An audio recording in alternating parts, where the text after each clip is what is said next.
Hi, everybody. Okay, so last time I started with the very first concept, and now I kind of want to continue. I have to say, I've only wanted to do one thing in my entire lifetime, so I'm fairly steady and boring. Um, but I wanted to learn to draw, and I wanted anything I could think of to come out of my head and through my hands and onto the paper. And I started that goal when I was, 10. I set that goal. And it actually took me a long, long time, all kind of by myself with different artists too, working and to figure it out. So I've kind of reconnected how people used to draw, I believe.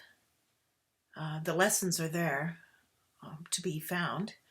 And I do talk about that in centered drawing. The lessons are there to be found. Classical good drawing skills, which drawing is not a talent. It is just knowledge. And anyone can do this. That's why everyone can do this, because you haven't been told yet how to do this.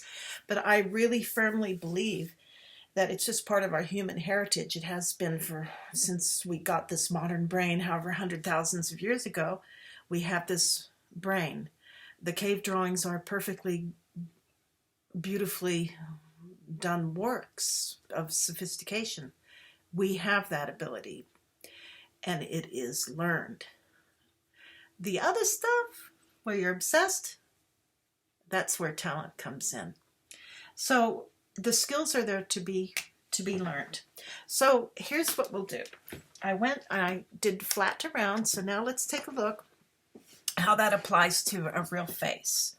So the problem we have, of course, and let me look where I am here. Let's get that video. The problem we have is that things look flat, and we want them to look in one grasp. We want to think of those as round.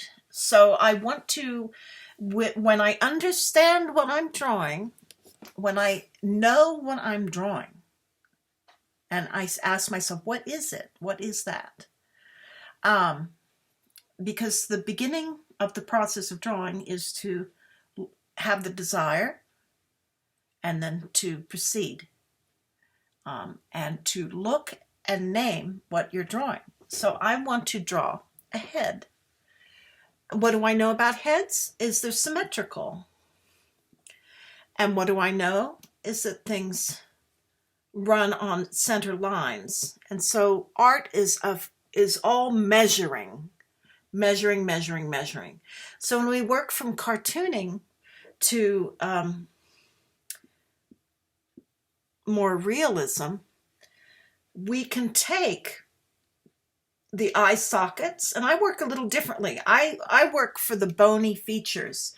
This is about where my nose is, and this is the gum line of my teeth. So I have basically, I think of a skull, and I know, of course, there's the half lesson, but I have absorbed that, but it's worth mentioning. But when I go to draw the features of a human being, the parts that I want to draw are where the skull sits, where the bone is. Then I add the flexible parts on top. So I want to know where the eye socket, because the eye is perfectly round and sits in there. I want to know where the nose is going to approach, sitting on that surface. And I want to know where the gum line is, the teeth line, and I want to know where the chin is. That way I can apply the skin to the features. So measuring from the center, because here we found that I have to know where the middle of my object is. I'm going to have a bony area. I'm going to have under here somewhere, I know the nose is going to come, and then I have the gum line. Then I can add, I know there are cheekbones, and I know that there's a chin. To that, I can start to add fleshy details, and I have to work them off of this center. So everything has to work off the center. So I start to add flesh.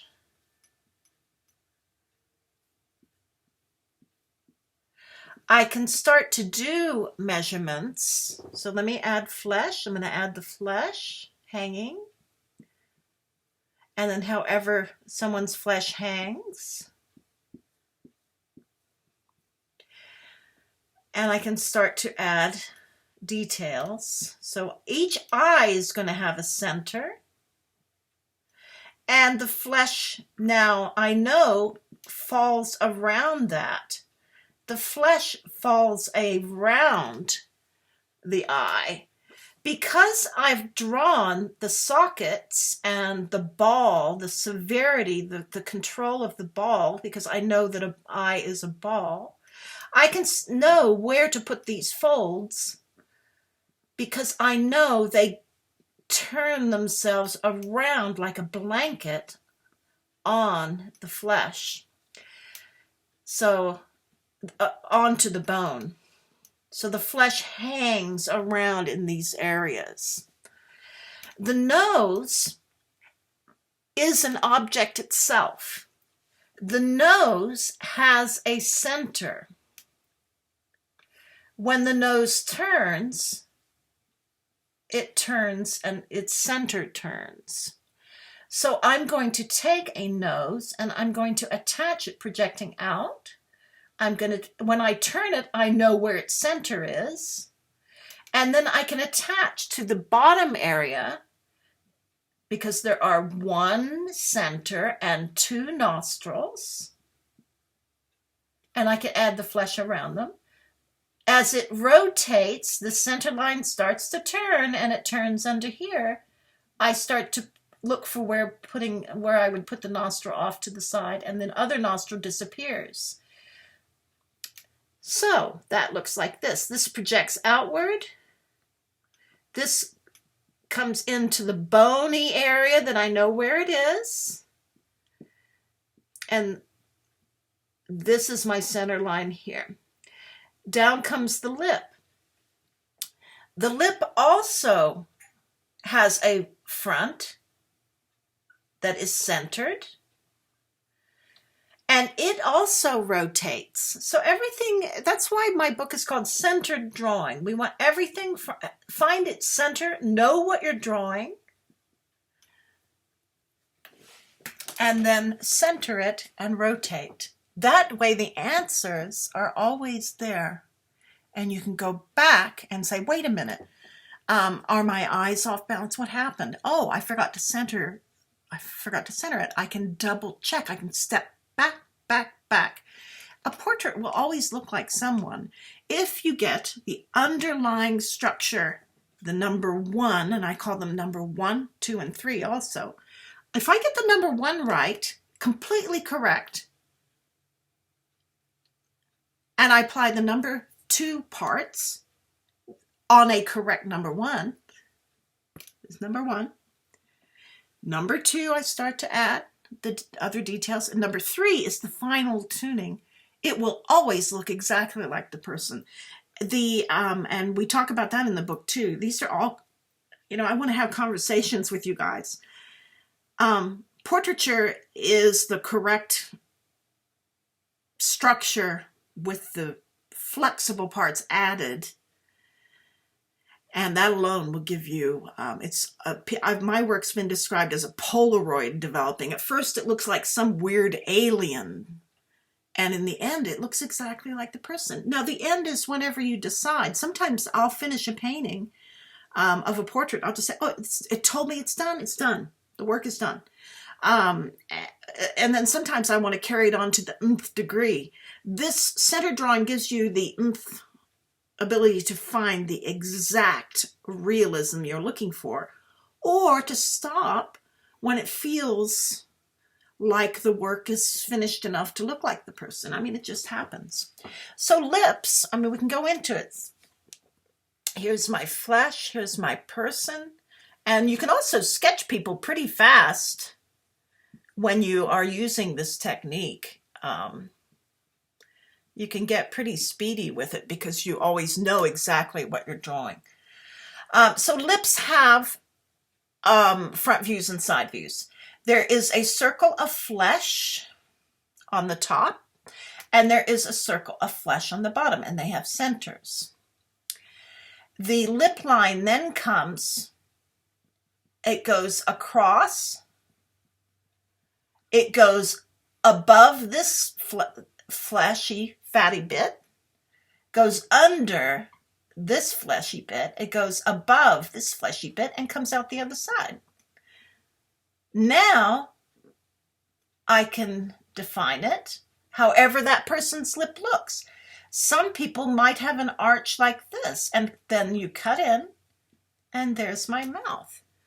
I've drawn around these three-dimensional fleshy bits. Some people will have a crease here. Some people have a physical line that divides this ball of fat that's under here. So look at your friends. This also, you know, and that's the cool thing. Drawing helps you to see your loved ones' faces or people's faces quickly. There's a physical line here that divides this fat, and there's that fleshy, fatty bit here. So when I want to rotate that, oh my gosh, I'm going to have all kinds of information. I rotate that. That piece of fat has a piece going this way in between, you see? This gets cut by that lip line. There's that. There's that. Now I know where to put the mouth opening because it goes above this, behind there. This is overlapping in front, and this comes here and comes here. And I've got a very excellent turning mouth. Told to me by the knowledge of centering told to me. I know where to put stuff. I'm very lazy. I want to know where it all goes. So how that relates.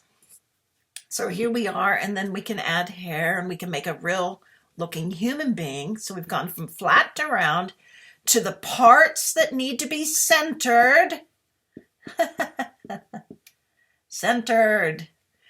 And I can do it very quickly, and it changes according to the age of the person. So I can add this person's mouth here, and I can add the flesh on top here. And then I know where the open mouth goes by watching how the fat interacts. And then the body's a whole nother thing, a whole nother lengthy thing. So let me do that performance here. There's eyeball. There's eye. I add flesh, the flesh that works for this person. I add a nose that rotated, so it comes out a little bit here. And then I can go back and find the nostril holes. This rotates back. This hits on the brow line, the bone. I know where it is. Everything starts to overlap this direction. So I can put a lip, and I can make a very realistic looking, instead of a cartoon, of a person. And then, of course, however, whatever this person has in the way of hair, I can then decorate. So the number 3 step is always the decoration of hairs and eyelashes and skin and shadows. I'm going to know through centered drawing where everything sits, so that I can, if I made a mistake, I can go back and I can figure it out. Let's just leave it at that, and let's try that and see if, so we've gone from cartooning style, a centered rotating ball, to a rotating face with features, and let's leave it at that for now. But I wanted you to see that there is, you know, these shapes, this shape right here that rotates around. And if you want to be adventurous, try rotating that nose up or down. It's an awful lot of fun. And we can maybe move on the next time to talk about extending a face out, which would be your horse. Think about it. Look at your cat and your dog. Each one has a different length of a bear, a tiger. Want to still have everything in the world rotated off the center point. Okay? Okay, see you later. Try it. You'll love it. It helps you. Let's be lazy and powerful in our drawing.